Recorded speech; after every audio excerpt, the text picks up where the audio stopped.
Hello दोस्तों, तो हम आज स्टार्ट करते हैं क्लास 11th की चैप्टर 8 की 8.1 एक्सरसाइज। क्वेश्चन क्वेश्चन पढ़ते हैं हम 7। देखते हैं क्या है इस क्वेश्चन में।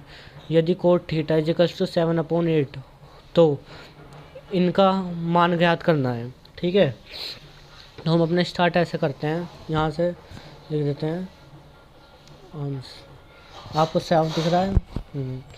देखिए कोट थीटा,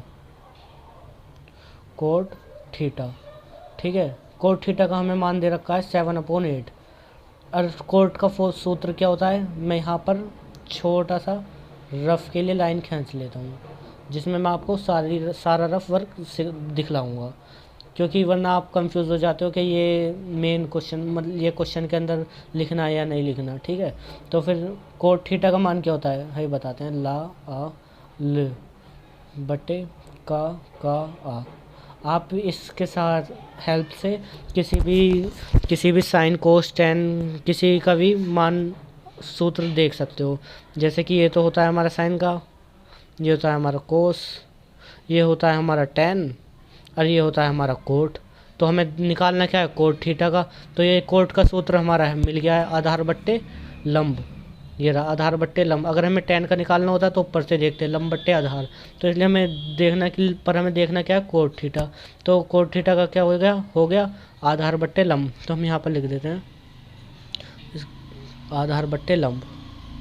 सॉरी, हाँ, ये थोड़ा यहाँ पे गलती हो गई, ये आधार बट्टे लंब। ठीक है, तो हमें इसका मान भी दे रखा है कोट थीटा का 7/8 है, 7/8। ठीक है, हमें अब एक त्रिभुज का निर्माण करना है जहाँ पर कोट थीटा का मान रख के आधार तो आए हमारा 7 और लंब रहे हमारा 8। तो हम यहाँ पे एक त्रिभुज बना लेते हैं। ये सब आपको क्वेश्चन में करना है। जो भी काम मैं इस लाइन के इस तरफ करूँगा वो आपको क्वेश्चन में करनी है। जो भी इस लाइन के इस तरफ करूँगा तो फिर वो समझ जाना, वो आपको समझाने के लिए करा गया है। ठीक है, तो फिर यहाँ पर आपको एक त्रिभुज बनाना है, जिसे हम समकोण त्रिभुज के नाम से जानते हैं। ठीक है, अब हमें कोट थीटा रखना है। हम देख लेते हैं, जिसका आधार तो हो 7 और लंब हमारा 8। तो हम कोट को कहाँ रख दें, हम थीटा यहाँ मान लेंगे, ये ठीक है थीटा। क्योंकि अगर हम कोड यहाँ के अनुसार लगाएंगे तो फिर आधार क्या बन जाएगा हमारा, आधार तो बन जाएगा हमारा ये 7, और लंब क्या बन जाएगा, आधार बट्टे लंब रह जाएगा हमारा 8। तो हम यहाँ रख देंगे। इसके अनुसार लगाना है हमें, जैसे कोट का हो गया आधार बट्टे लंब, तो हमें ऐसा रखना है जो आपका सीधा सीधा त्रिभुज रहे। तो फिर यहाँ पे ये इसके सामने वाला क्या हो गया, ये तो हमारा लंब है। पहले हम आधार देख लेते हैं।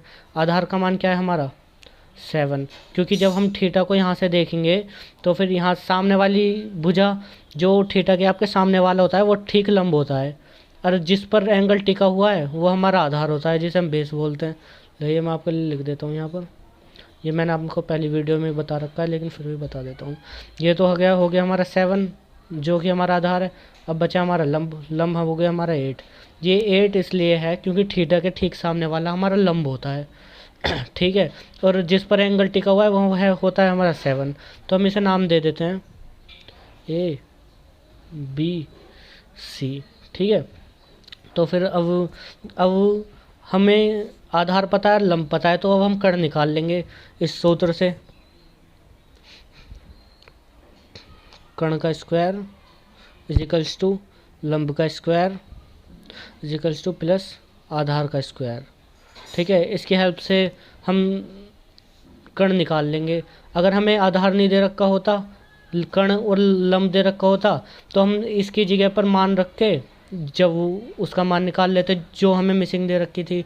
लेकिन अब हमें क्या मिसिंग दे रखी है, ये दे रखा है, कर्ण नहीं दे रखा हमें। तो फिर हम कर्ण को नहीं छोड़ेंगे, कर्ण को नहीं लिखते रहेंगे। कर्ण का स्क्वायर, लंब का मान दे रखा है हमें, बिल्कुल दे रखा है 8 का स्क्वायर। ठीक है, प्लस ये आधार क्या दे रखा है हमारा 7। ठीक है, ये हो गया हमारा 7।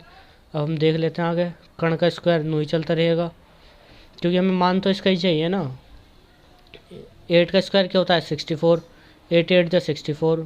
ये स्क्वायर का मतलब तो आपको पता होगा, लेकिन फिर मैं बता देता हूँ। किसी चीज़ के ऊपर अगर स्क्वायर लग रहा है तो उसका मतलब ये है उस संख्या की मल्टीप्लाई उसी संख्या से कर दो। तो जो हमारा वो आएगा, ये आएगा हमारा 8 8 64। तो फिर ये इसका मान आ गया स्क्वायर का, ठीक है। अगर हमें null दे रखा होता 9 का स्क्वायर, तो फिर हम 9 की मल्टीप्लाई 9 से कर देते, तो आ जाता हमारा 81, ठीक है। तो फिर इसी तरीके से 8 8 64 प्लस ये 7 का स्क्वायर क्या होएगा बताइए, आप बताइए। 7 7 49, ठीक है। 7 7 49, ये हमारा कण का स्क्वायर में ही चल रहा है। ये इनको प्लस कर लेते हैं हम। 4 और 9 3 13, कैरी गया 1, ये 1 और 5 और 6 कितना हो गया 11, ठीक है। ये हम, हाँ ये अभी नहीं चढ़ाना है, ठीक है। 133 आ गया, लेकिन हमें तो चाहिए सिर्फ कण का मान, ये तो कण स्क्वायर का मान आया है, तो हम इस तरफ से स्क्वायर हटा देंगे। तो जब हम एक तरफ से स्क्वायर हटाते हैं, इजिकल्स टू के एक तरफ से स्क्वायर हटाते हैं, तो उसके दूसरी तरफ रूट चढ़ जाता है। ये बात मैंने आपको पहली वाली वीडियो में बताई थी, लेकिन आप लोग थोड़ा बहुत याद नहीं रखते हो, तो इसी वजह से आपको दिक्कत होती है। वरना अगर आप इस एक्सरसाइज के 1 2 सवाल भी समझ कर करने लग गए ना, तो फिर आप सारे सवाल आप नहीं सॉल्व कर दोगे। तो फिर अब ये कण का मान चाहिए हमें। जब इधर से स्क्वायर हटाए तो इस तरफ रूट चढ़ जाएगा, बस ये आ गया हमारा कण का मान, ठीक है। और अगर हम इसे रूट से बाहर निकालना चाहें तो अभी हम नहीं निकाल पाएंगे। क्यों नहीं निकाल पाएंगे? क्योंकि 113 किसी के टेबल में थोड़ी ना आता है। अगर आता तो हम निकालते, फिर मैं बताता आपको, ठीक है। तो फिर इसका मान तो यही हो जाएगा, कण का मान हो गया हमारा √3 113, ठीक है। तो फिर अब आधार का मान क्या था हमारे पास, ये था हमारा आधार 7, और कण क्या था हमारा, सॉरी लंब क्या था हमारा 8। तो फिर हम इन तीनों मानों के अनुसार इस सवाल के अंदर रख देंगे, पहले पॉइंट के अंदर। तो फिर मैं पहला पॉइंट कर रहा हूँ आप अपना, ठीक है। सवाल आपको सब साफ दिख रहा है? ये यहाँ से कर देता हूँ, ठीक है। पहला पॉइंट रख देता हूँ, ये ब्लू पेन, ये 1 का 1 प्लस है। तो साइन थीटा का मान क्या होता है, मैंने आपको क्या बताया है यहाँ, लंब बट्टे कण।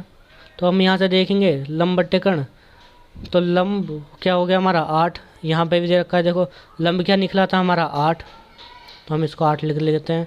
क्योंकि ये साइन थीटा का पूछ रहा है ना, तो ये हम साइन के अनुसार ही लगाएंगे ना सूत्र भी। लंब बट्टे कण, तो लंब था आ गया हमारा 8, और कण लंब बट्टे कण बचा, कण क्या आया था हमारा, ये रहा कण, रूट में 113, ये रूट में आ गया हमारा 113, ठीक है। ब्रैकेट क्लोज कर देते हैं, फिर एक और ब्रैकेट ओपन करते हैं। क्यों करते हैं ब्रैकेट ओपन? क्योंकि यहाँ पे है ब्रैकेट ओपन। तो फिर इसके बाद क्या, ये 1 का हम 1 नहीं उतार देंगे, माइनस का साइन लगाएंगे। साइन थीटा का मान क्या आया था हमारा, साइन प्लस में ये आ रहा था, तो माइनस में बस हमें माइनस का चिन्ह बनाना है, क्योंकि यहाँ भी थीटा है यहाँ भी थीटा है। अगर हम इसके अनुसार भी नहीं लगाएं तो फिर ऐसे भी कर सकते हैं ना दोबारा से। साइन का क्या होता है, लंब बट्टे कण, तो लंब का मान क्या आया था हमारा, लंब का मान ये रहा हमारा 8 अपॉन क्या, कण बचा ना रूट में 113, ठीक है। ब्रैकेट क्लोज कर देते हैं। फिर अब हम एक लाइन खींचते हैं जो अपोन की लाइन है, ये, ठीक है। दोस्तों थोड़ा मेरा एडजस्ट कर लेना। तो फिर बचा, अब स्टार्ट करते हैं हम दोबारा से, एक और ब्रैकेट ओपन करते हैं, क्योंकि यहाँ पे ब्रैकेट ओपन है। तो 1 प्लस, ये 1 क्यों लिखा मैंने, ये रहा प्लस के बाद प्लस। कोस थीटा का मान क्या होता है, कोस का मान हम यहाँ देख लेते हैं, ये लिख रखा मैंने, कोस का आधार बट्टे कण, आधार बट्टे कण, ठीक है। तो आधार का मान क्या था हमारा 7, और कण क्या निकला था हमारा, ये रहा रूट में 113, ठीक है। ब्रैकेट क्लोज कर देते हैं, क्योंकि ब्रैकेट क्लोज है। उसके बाद फिर एक और ब्रैकेट ओपन करते हैं, इस 1 का 1 लिख देंगे, फिर माइनस, फिर कोस थीटा का मान फिर देख लेते हैं हम। कोस का मान क्या होता है हमारा, आधार बट्टे कण, तो आधार क्या है हमारा 7, और कण क्या था हमारा √113, ठीक है। ये रूट का साइन चल रहा है। और एक बात और बता देता हूँ, जब किसी के दो ब्रैकेटों के बीच अगर कोई सा भी चिन्ह नहीं लगा हुआ है, तो वो चिन्ह इन मल्टीप्लाई का माना जाता है, इनटू का, ठीक है। तो आगे चलते हैं, अब इसको हम सोल्व करेंगे। अब ये और ये सेम है बिल्कुल, बस एक माइनस का फ़र्क है। तो फिर जब इनकी मल्टीप्लाई होएगी तो इन पर स्क्वायर चढ़ जाएगा, जैसे कि एक बार ये है, एक ये है और एक ये है, तो हम ऐसा कर लेंगे 1 का स्क्वायर, ठीक है। फिर प्लस प्लस माइनस क्या हो जाता है हमारा, प्लस माइनस माइनस होता है ना, ये प्लस और प्लस हमारा क्या हो जाता है, प्लस माइनस और माइनस क्या हो जाता है, माइनस, और माइनस प्लस क्या हो जाता है हमारा, माइनस, हाँ सॉरी, माइनस माइनस प्लस हो जाता है ये, ठीक है। माइनस माइनस प्लस क्या हो जाता है हमारा, माइनस, प्लस माइनस क्या हो जाता है हमारा, माइनस, तो माइनस, तो उसी के अनुसार यहाँ देखिए, यहाँ प्लस और माइनस है, ये रहा प्लस और माइनस, तो क्या हो गया हमारा, माइनस, तो इसलिए ये साइन आया है, ठीक है। अब क्या था हमारा 8 अपॉन रूट में 113, तो इसको हम पहले ऐसे लिख लेते हैं 8 अपॉन रूट में 113, ठीक है। अब ये 2 बार हैं तो हम इसका स्क्वायर कर देते हैं बस, ये स्क्वायर, ठीक है। अब वो एक वो खींचते हैं अपॉन की लाइन, अब इसको भी ऐसे कर देंगे, आप बताओ क्या होएगा इसका, 1 क्या हो जाएगा, 1 का स्क्वायर, और प्लस माइनस क्या होता है भाई हमारा, अभी मैंने आपको बताया था प्लस माइनस माइनस होता है, तो माइनस और फिर ब्रैकेट ओपन, और 7 अपॉन रूट में 113, 7 अपॉन रूट में 113 ब्रैकेट क्लोज। अब ये 2 बार लिखा है तो मैंने इसका स्क्वायर कर दिया, क्यों कर दिया स्क्वायर, क्योंकि मल्टीप्लाई का साइन है इसलिए। अगर ब्रैकेट के बीच कुछ कोई सा भी साइन नहीं दिया है तो वो चीज़ मल्टीप्लाई में मान जाती है, ठीक है। तो फिर हम इसे आगे सॉल्व कर लेते हैं, मैं इस तरफ को कर रहा हूँ वरना फिर पेज पलटना पड़ेगा, फिर आपको भी दिक्कत होएगी। ये 1 का स्क्वायर क्या हो जाएगा हमारा, 1 ही हो जाएगा। ये आगे से ये आपको नीचे करना है, लेकिन आप साइड में करोगे तो कोई दिक्कत नहीं है, लेकिन मैं तो आप मेरा फर्ज आपको सही से समझाना है बस, ठीक है। 1 का स्क्वायर 1 माइनस 8 का स्क्वायर क्या होता है हमारा, 8 का स्क्वायर होता है हमारा 64, 8 8 जो 64 अपॉन, और ये है मेन बात रूट के, अगर हम रूट पर स्क्वायर, अगर हमारे रूट, अगर कोई संख्या है हमारी यहाँ पर जैसे कि √3, अगर इसके ऊपर स्क्वायर आ रहा है तो फिर पता है ये क्या हो जाएगा बाहर, √3 इंटू √3 क्या हो जाता है हमारा 3। वजह क्या है, वजह ये है कि रूट से रूट कट जाता है, रूट से रूट कैंसिल हो जाता है, और अगर किसी चीज़ की कोई भी संख्या रूट में है उसके ऊपर स्क्वायर लगा हुआ है तो रूट से स्क्वायर कैंसिल हो जाता है, सिर्फ बाहर वाला मान बाहर आ जाता है, अंदर वाला मान बाहर आ जाता है, ठीक है। तो फिर रूट थ्री से मल्टीप्लाई करेंगे तो 3 आ जाएगा। इसी तरीके से रूट के अंदर कोई संख्या है उसके ऊपर स्क्वायर लग रहा है तो वो बाहर आ जाएगी, जैसे कि ये है 113 रूट में है, तो फिर ये इस पे भी स्क्वायर दर्शा रहा है, ये इस पे भी स्क्वायर दर्शा रहा है, तो फिर जब इस पे स्क्वायर लगेगा तो ये बाहर आ जाएगी, ये स्क्वायर से रूट कैंसिल हो जाएगा, इसके लिए सिर्फ इसके लिए होएगा, इसके लिए नहीं, क्योंकि इस पे तो रूट है ही नहीं ना, तो इसलिए ये लिख देते हैं 113, ठीक है, अपॉन ऐसे ही इसका 1 का स्क्वायर क्या होता है 1 ही होता है, 1 1 1, ठीक है। 7 का क्या हो जाएगा 7 7 जब 49 अपॉन, ये मैंने भाई बोला था रूटर स्क्वायर लगा हुआ है तो फिर कैंसिल हो जाता है, बस 1 ही आ जाता है 113, ठीक है। अब इसे आगे सॉल्व कर लेते हैं नीचे को, ये यहाँ, ठीक है। जब हम इसका एलसीएम लेंगे, एलसीएम लेना आता है ना, इसकी इधर वाले की मल्टीप्लाई इधर वाले से कर दो तो लिखते चल जाते हैं, जैसे 113 की मल्टीप्लाई हम 1 से करेंगे तो क्या आएगा 113 ही आ जाएगा, और क्या आएगा -64 का, ये है ना 64। अब ये जो नीचे वैल्यू थी ये अब दोनों के लिए मान जाएगी, जैसे कि ये 113, अब ये वैल्यू दोनों के लिए है, पहले तो ये सिर्फ इसके अपोन में थी, अब ये दोनों के अपोन में मान जाएगी, ठीक है। अब ये बड़ा वाला अपोन, ठीक। अब ऐसी जैसे हमने इसकी मल्टीप्लाई इसमें करी ऐसे इसकी मल्टीप्लाई इसमें कर देते हैं 113, इसकी मल्टीप्लाई से करेंगे तो यही आएगा 113 की मल्टीप्लाई 1 से करेंगे तो 113 आ जाएगा। फिर माइनस क्या है -49 है अपॉन, अब ये अब दोनों के लिए हो गया ना 113, ठीक है। तो अब हम इसे आगे करते हैं, 113 में से 64 जाएगा तो क्या बचेगा देख लेते हैं यहाँ करके, 113 -64, तो फिर 3 में से तो 4 जा नहीं सकता, इसलिए 13 में से 4 जाएगा तो क्या बचेगा 9, और यहाँ 0 बच गया, 10 में से 6 गए तो क्या बचा 4, तो यहाँ पर तो आ जाएगा 49, और ये तो नोई का नोई आ जाएगा 113, ठीक है 113। अब 113 में से 49 को माइनस करना है, 113 में से क्या माइनस करना है 49, ठीक है। तो फिर 3 में से तो यह जाएगा नहीं, 13 में से 9 गए, कितने बचे 4 बचे, और फिर 10 में से 4 जाएंगे, क्या बचेंगे 6, 64 अपॉन ये 13 का 133 आ जाएगा 113, ठीक है। अब ये हो गया, ठीक है। तो फिर अब मैं एक चीज़ और दिखाता हूँ, हम इसको इससे काट सकते हैं, पता है क्यों, मैं बताता हूँ आपको। ये मैंने आपको काट कर दिखाया है कि जैसे कि ये अगर हम ये तो इसके अपोन में, ये दोनों चीज़ एक, ये इन दोनों का मान एक है और इन दोनों का मान एक है, तो हम इसे ऊपर मल्टीप्लाई में ले जा सकते हैं। जैसे कि मैं बिल्कुल आपको आसान तरीके से पहली वाली वैल्यू तो आप नहीं लिख लो, 49 अपॉन 113, ठीक है।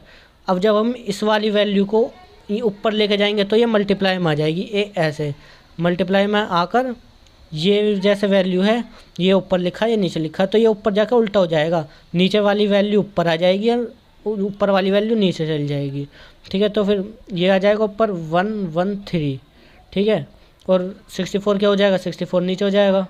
बस इसमें कुछ नहीं है, बस ये तो आपका सीधा मान 49 अपॉन 113 तो हमने नोई लिख दिया, बस नीचे वाली वैल्यू उल्टी हो जाती है, उल्टी घूम जाती है, तो इसलिए ये उल्टा हो गया हमारा, ठीक है। तो फिर अब मल्टीप्लाई में है तो फिर इससे ये कट जाएगा, ठीक है, कट गया ना, कट गया। अब बचा क्या हमारा, बचा हमारा ये 49 अपॉन 64, बच गया ना, बच गया। अगर आप इसकी मल्टीप्लाई इसमें करोगे तो जब भी यही आ जाएगा, 49 की मल्टीप्लाई 1 से करोगे तो 49, और 64 की मल्टीप्लाई 1 से करोगे तो फिर 64, है ना, है। तो फिर इसका पहला तो आंसर आ गया ये वाला 1 वाला। अब बचा क्या हमारा, बचा हमारा ये सेकंड कोट स्क्वायर थीटा। अब कोट स्क्वायर थीटा है, अब सवाल में देख लीजिए आप यहाँ पर 7 कोट थीटा का मान क्या दे रखा है हमें, 7/8, ठीक है। ये कोट थीटा का मान दे रखा है, पूछ क्या रहा है कोट स्क्वायर थीटा का मान। तो फिर मैं यहाँ पर कर देता हूँ, ये बिल्कुल छोटा सा सवाल है, ठीक है। ये यहाँ से ये जो है ये सेकंड स्टेप है, ये सेकंड वाला का है, ये इतने से में ही हो जाएगा, कंफ्यूज नहीं होना है ज़रा भी। ये कोट का मान क्या है हमारा, एक कोट थीटा का मान जो है हमारा वो है 7/8, ठीक है। अब ये बोल क्या रहा है, इसने बस स्क्वायर लगा दिया है, तो हम इस पर स्क्वायर लगा देंगे, ये इस पर नहीं, ये तो खैर हमारा इसमें था ये, ठीक है। अब क्वेश्चन में तो हमें पहले ही दे रखा है थीटा का मान, ये रहा 7/4, और अगर आप इसके अनुसार भी नहीं देखना चाह रहे तो फिर यहाँ से देख लिए कोट का मान क्या होता है, साइन कोस टेन, कोट का हो जाएगा उल्टा आधार बट्टे लंब, जब भी यही बनेगा 7/8, ठीक है। तो फिर इससे बढ़िया हम डायरेक्ट स्क्वायर रख देते हैं, ये इसका स्क्वायर कर देते हैं 7/8 का, तो क्या बन जाएगा 7 7 जा 49, 8 8 जा 64, ये आ गया हमारा आंसर। ये था हमारा पहले का आंसर, इसका ये है हमारा दूसरे का आंसर, जो कि दोनों के दोनों आंसर सेम आ रहे हैं, ठीक है। अच्छे से प्रैक्टिस कीजिए, और मैं आपको एक बार वीडियो अच्छे से दिखा देता हूँ, ये ये आराम से नोट कीजिए बिल्कुल बढ़िया तरीके से। ये आपको कंफ्यूज नहीं होना, ये सिर्फ आपका दूसरा सिर्फ यहाँ से लेके यहीं तक है बस, ठीक है, ओके बाय।